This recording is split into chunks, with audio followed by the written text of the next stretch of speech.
Hello friends, welcome back to my channel. இன்றைக்கி நம்ம பார்க்க போகிற வீடியோ கர்ப்ப காலத்தில் கர்ப்பிணிகளுக்கு வயிற்று பகுதியில் சென்டரில் ஒரு கோடு வந்து உருவாகும். லீனியா நைக்ரான்னு சொல்லுவாங்க.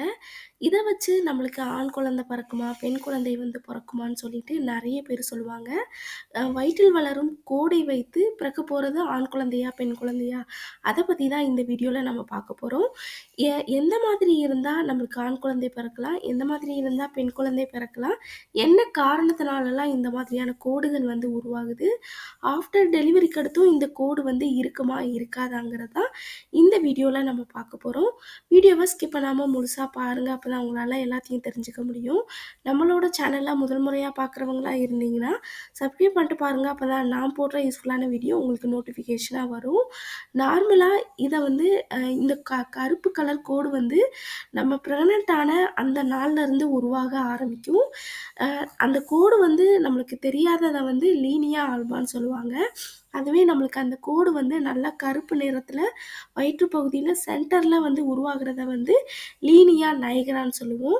இந்த கோடு எப்போ நம்மளுக்கு நல்லா தெரிய ஆரம்பிக்கும்னா, அதாவது 3வது மாதத்துலேருந்து தான் நல்லா தெரிய ஆரம்பிக்கும்.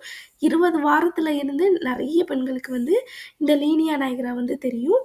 இது எல்லா பெண்களுக்கும் தெரியுமானா, ஒரு சில பெண்களுக்கு இது வந்து இந்த கோடு இல்லாமல் கூட இருக்கலாம். அதனால் எந்த ப்ராப்ளமும் கிடையாது. இந்த லீனியா நைக்ரா வந்து அதாவது கோடு வந்து கீழே, அதாவது அவங்களுடைய அடி வயிற்று பகுதியில் ரொம்ப கருப்பு நிறத்தில் இருந்ததுன்னா அது வந்து ஆண் குழந்தை பிறக்கும். தொப்புளுக்கு மேலே வந்து ரொம்ப லைட்டான கோடு இருக்குதுன்னா பெண் குழந்தை பிறக்கும்னு சொல்லுவாங்க. அதே மாதிரி நல்லா திக்காக பார்டர் மாதிரி உங்களுக்கு வந்து வயிற்று பகுதியில் வந்து தொப்புளுக்கு மேல் பகுதியிலையும் கீழ் பகுதியிலையும் இருந்ததுன்னா அவங்களுக்கு பிறக்க போகும் குழந்தை ஆண் குழந்தை. ரொம்ப லைட்டாக ஒரே சிம்பிளாக சின்ன கோடு மாதிரி உருவாயிருந்ததுன்னா பிறக்க போகும் வந்து குழந்தை வந்து பெண் குழந்தைன்னு சொல்லுவாங்க. ஆனால் இது வந்து 100% உண்மை கிடையாது. என்ன காரணம்னா, இது வந்து என்ன காரணத்தினால நார்மலாக ப்ரெக்னன்சி டைமில் நம்ம பாடியில் அதிகமான ஹார்மோன் சேஞ்சஸ் வந்து அதிகமாக உருவாகும். அதனால தான் இந்த மாதிரியான கோடுகள் வந்து உருவாகுது. அது மட்டும் இல்லாமல் நம்ம பாடியில் ஈஸ்ட்ரோஜனோட அளவு ரொம்ப அதிகமாகும்போது மெலனினோட சுரப்பும் ரொம்ப அதிகமாகும். அப்படி ஆகிறதுனாலையும் இந்த கோடுகள் வந்து நம்மளுக்கு உருவாகும்.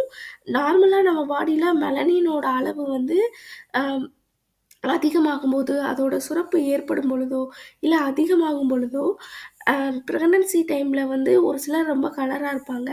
ஆனால் அவங்களுக்கு வந்து ப்ரெக்னன்சி டைமில் மட்டும் கருப்பு நிறத்தில் கூட ஒரு சிலர் ரொம்ப கலர் வந்து ரொம்ப டல்லாக இருப்பாங்க. என்ன காரணம்னா, இதுதான் வந்து காரணம். இதனால் ஏதாவது பாதிப்புகள் வந்து உருவாகுமானா, இது ரொம்ப நேச்சரான ஒன்று. இதனால் குழந்தைக்கோ அம்மாவுக்கோ எந்த பாதிப்பும் வந்து இருக்காது. இது ஒரு ரொம்ப இயல்பான ஒன்று. இதை வச்சு நம்ம ஆண் குழந்தையா பெண் குழந்தையான்னு தீர்மானிக்கிறதும் ரொம்ப 100% வந்து அது உண்மையும் கிடையாது.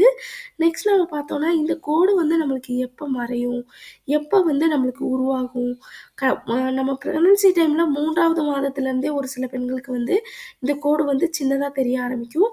7, 8 மாதத்தில் உங்களுக்கு அந்த கோடு நல்லா டார்க்காகவே தெரிய ஆரம்பிக்கும். உங்களுக்கு டெலிவரி முடிஞ்சு 1 மாதத்துலேயோ 2 மாதத்துலேயோ அந்த கோடு வந்து ஆட்டோமேட்டிக்காக நார்மலாகவே மறைஞ்சிரும். இதுக்கு வந்து ஒரு க்ரீமோ அதெல்லாம் கூட நீங்கள் அப்ளை பண்ணணும்னு தேவை கிடையாது. இது இயற்கையாகவே வர்றது. அதனால் அதுவே வந்து போயிடும். நீங்கள் வந்து அதுக்கு வந்து நம்ம தனியாக ட்ரீட்மெண்ட் அந்த மாதிரிலாம் எதுவுமே எடுக்க வேண்டாம். இயல்பாகவே அது வந்து போயிடும். அதே மாதிரி இந்த கோடை வச்சு நிறைய ஆண் குழந்தை பிறக்கும், பெண் குழந்தை வந்து பிறக்கும்னு சொல்லுவாங்க. இதை வச்சு நம்மளோட முன்னோர்கள் வந்து சொல்லியிருக்காங்க. ஆனால் இது சயின்டிஃபிக்காக இந்த லீனியா நைக்ரா வந்து ஹார்மோன் சேஞ்சஸ்னால தான் உருவாகுது. மற்றபடி இந்த கோடை வச்சு நம்ம வந்து 100% வந்து ரொம்ப டார்க்காக இருந்தால் ஆண் குழந்தை தான், ரொம்ப லைட்டாக இருந்தால் பெண் குழந்தை தான்னு சொல்லுவாங்க. அது வந்து நம்மளால் 100% வந்து சொல்ல முடியாது. ஓகே ஃப்ரெண்ட்ஸ், இந்த வீடியோ உங்களுக்கு ரொம்பவே யூஸ்ஃபுல்லாக இருக்கும்னு நினைக்கிறேன். இந்த வீடியோ பிடிச்சிருந்ததுன்னா லைக் பண்ணுங்கள், ஷேர் பண்ணுங்கள், கமெண்ட் பண்ணுங்கள். மறக்காமல் சப்ஸ்கிரைப் பண்ணிவிடுங்க.